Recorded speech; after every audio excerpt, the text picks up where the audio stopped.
பிரதமர் நரேந்திர மோடி வரக்கூடிய காட்சிகளை நம்ம திரையில தொடர்ந்து பார்க்க போறோம். தமிழ்நாட்டில் பிரதமர் நரேந்திர மோடி வந்திருக்கக்கூடிய நிலையில தான் இந்த அரசியல் டெவலப்மெண்ட்ஸ் எல்லாம் வந்து கொண்டிருக்கிறது.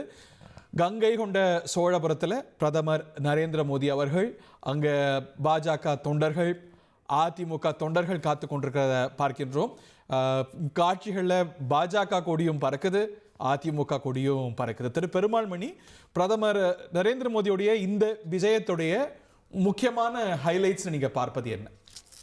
உண்மையிலேயே குஜராத்தில் இருந்து கங்கை நதிக்கரையான வாரணாசிக்கு சென்று ஒரு கங்கை கொண்டவராக இந்திய பிரதமராக அமர்ந்தவர் மோடி. அவர் இந்த கங்கை கொண்ட சோழபுரத்திற்கு அவர் தற்போது வெவ்வேறு கோவில்களை மையமாக வைத்து தொடர்ந்து பயணங்களை மேற்கொள்கிறார். மகாராஷ்டிராவில், மத்திய பிரதேசத்தில், உத்தரப்பிரதேசத்தில் என்று வெவ்வேறு அவருடைய சொந்த மாநிலமான குஜராத்தில். அந்த அடிப்படையில் சமீபத்திய பயணங்களினுடைய ஒரு நீட்சியாக இந்த பயணத்தையும் அவர் வடிவமைத்திருப்பதாக கருதுகிறேன். நாம் பார்க்கிற இந்த காட்சிகள் காட்டுவதைப் போல ஒரு அதிமுக பாஜக இடையே களத்தில் ஒரு இணக்கம் இருக்கிறது என்பதை உணர்த்துவதற்கும் அவர்கள் ஐயா மோடி அவர்களுடைய வருகையை பயன்படுத்தி கொள்வார்கள் என்று தான் தோன்றுகிறது. அதை நம்மளால் வெளிப்படையாக பார்க்க முடிகிறது.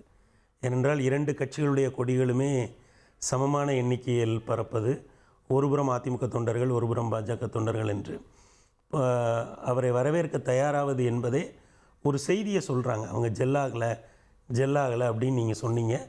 அப்படிலாம் இல்லை, ரெண்டு பேரும் நாங்கள் ஜெல்லாகி ஒர்க் பண்ணுறோம் அப்படிங்கிற மாதிரி அவங்க முதல்ல இதில் அரசு நிகழ்ச்சி அப்படின்னாலும் கூட இதில் ஒரு அரசியல் நிச்சயமாக நோக்கம். பிரதமர் வரும்போது அதில் அரசியல் இல்லாமல் இருப்பதற்கு வாய்ப்பே இல்லை. ஒரு ப்ரீ எலெக்ஷன் இயர், ஒரு தேர்தல் வருடத்தில் நிச்சயமாக. ஏன்னா இந்த ஒரு வருடத்திற்குள் தேர்தல் வரப்போகிற ஒரு காலகட்டத்தில் அரசியல் இல்லாமல் பிரதமருடைய வருகை என்பது நிச்சயமாக இல்லை. அந்த அடிப்படையில் பார்க்கிற பொழுது அவங்க இன்னைக்கு திருச்சியிலுமே ஒரு ரோட் ஷோ இருக்கு போல இருக்கு. அப்புறம் அந்த ரோட் ஷோ தான் நம்ம பார்க்கின்றோம். அதே போல கங்கை கொண்ட சோழபுரம் நோக்கி திருச்சியிலிருந்து பிரதமர் புறப்படுற காட்சிகள், பிரதமருடைய கான்வாய் வாகனங்கள் வரக்கூடிய காட்சிகள். இது பொதுவாக இந்த பிரதமருடைய கார் பூக்கள் தூவப்பட்டு வருகிறது. பிரதமர் நரேந்திர மோடி வரக்கூடிய காட்சிகள் இவை.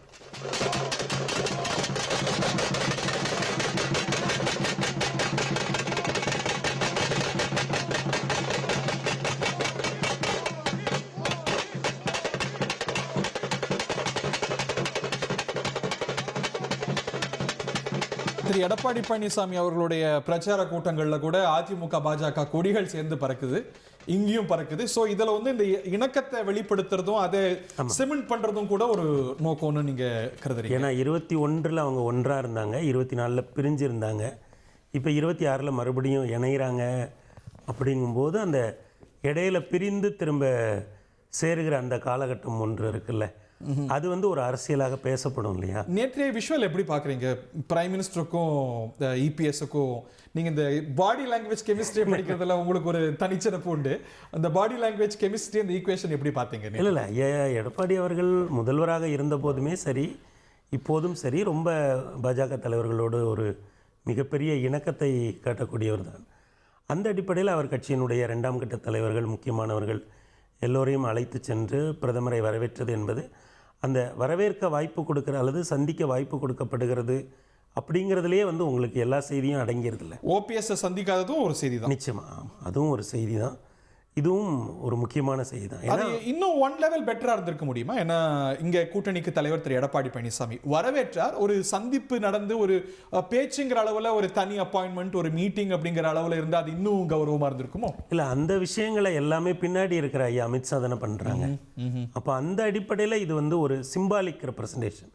இந்த இடத்துல ஐயா வரவேற்க நீங்கள் தான் கூட்டணிக்கு முக்கியமான ஒருவர். ஏனென்றால் வெவ்வேறு பேச்சுவார்த்தைகள் இருக்குல்ல, இங்கே யார் முதல்வர், இங்கே என்ன சொன்னாங்க, அப்போ இந்த இடத்துல அவங்க ஐயா ஓபிஎஸ் அவர்கள் பொலிட்டிக்கல் மேட்டர்ஸை அமித்ஷாவுடைய போர்ட்ஃபோலியோ ஒரு ஃபிகரடாக ஒரு பெர்செப்ஷனாக ஒரு விஷயத்தை, அதாவது அவங்க மணிக்கணக்காக பேசுகிற ஒரு விஷயத்தை ஐயா மோடி அவர்களுடைய வருகையில் அவங்க விஷுவலாக ரொம்ப ஈஸியாக கன்வெர்ட் பண்ணிடுறாங்க. அந்த காட்சி போதும், அந்த சந்திப்பு போதும். அப்புறம் யாரை சந்திக்கிறாங்க யாரை சந்திக்கலைன்ற ஒரு செய்தி. அதுவும் ஒரு உட்செய்தி இருக்கிறது. உங்கள் தந்திவன் தொலைக்காட்சியில் ஆத்மான் செவ்வாய்தோறும் இரவு 8 மணிக்கு காணத் தவறாதீர்கள்.